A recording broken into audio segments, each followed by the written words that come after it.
Welcome back to the Engineerable channel, another episode of What's in the Box? Today we're going to take a look at these UNLOCX pistols. And we have two versions of them. There's a V1, which has a blue and white and orange color scheme. And then there's a V2, which has a gold and black color scheme.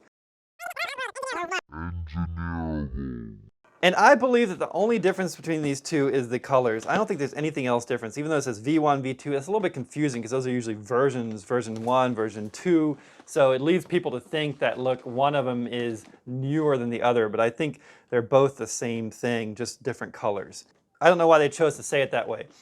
Now, both of these were actually sent to me by UNLOCX, but not for review. Interestingly enough, they saw my videos where I do a UV tracer mod inside the blasters, like on the Gel Blaster Surge and the Splatrball blasters and some other blasters. If you're interested in that, go check out my other videos.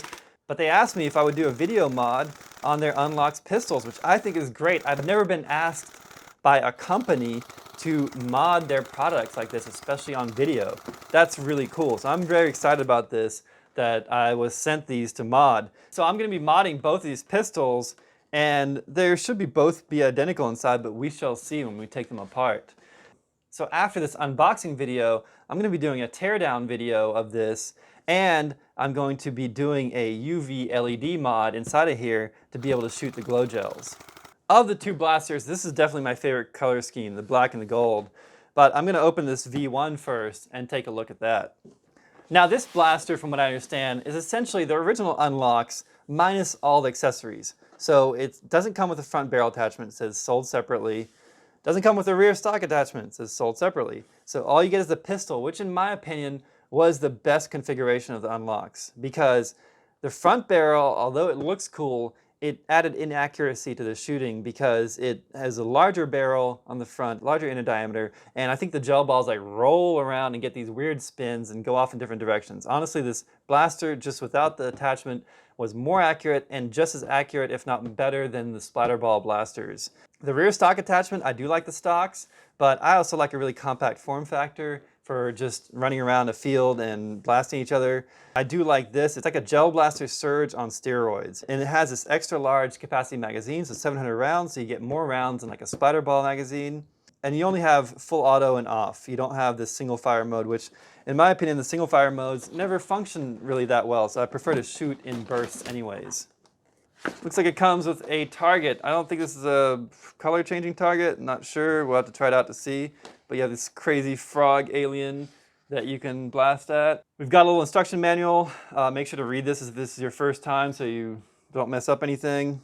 We've got the charging cable here. They're still using this USB to micro USB connector. I think this is a terrible idea because this outputs 7.4 volts, 1 amp. This is not the standard output for micro USB. So that is, make sure you don't use this on any of your micro USB stuff, you're going to damage it. Vice versa, you don't want to put a regular micro USB cable in there.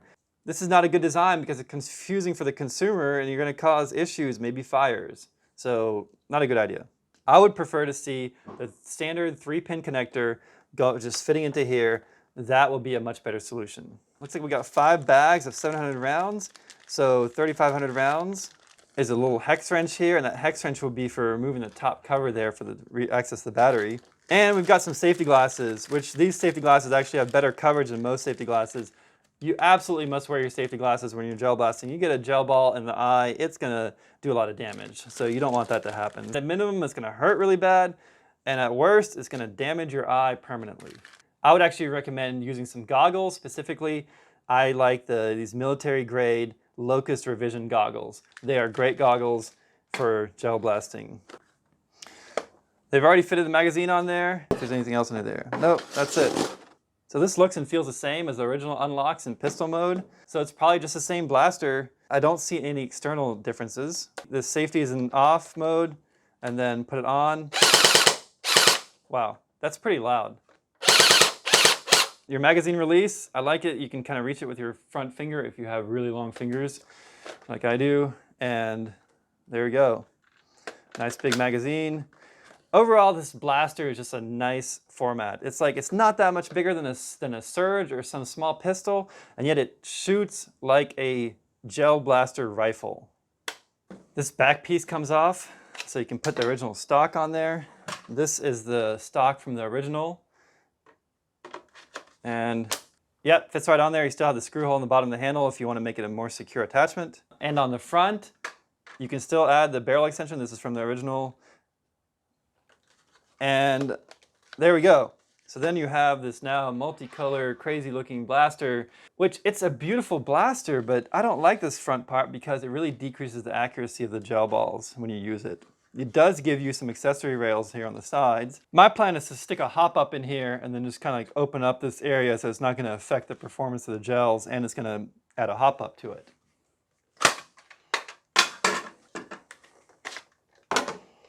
As long as this remains a reliable blaster, this is going to be my go-to blaster. In fact, this uses a V2 style airsoft gearbox in there, which is a much more common style of gearbox, more so than the V3 that the Splatrball and others use.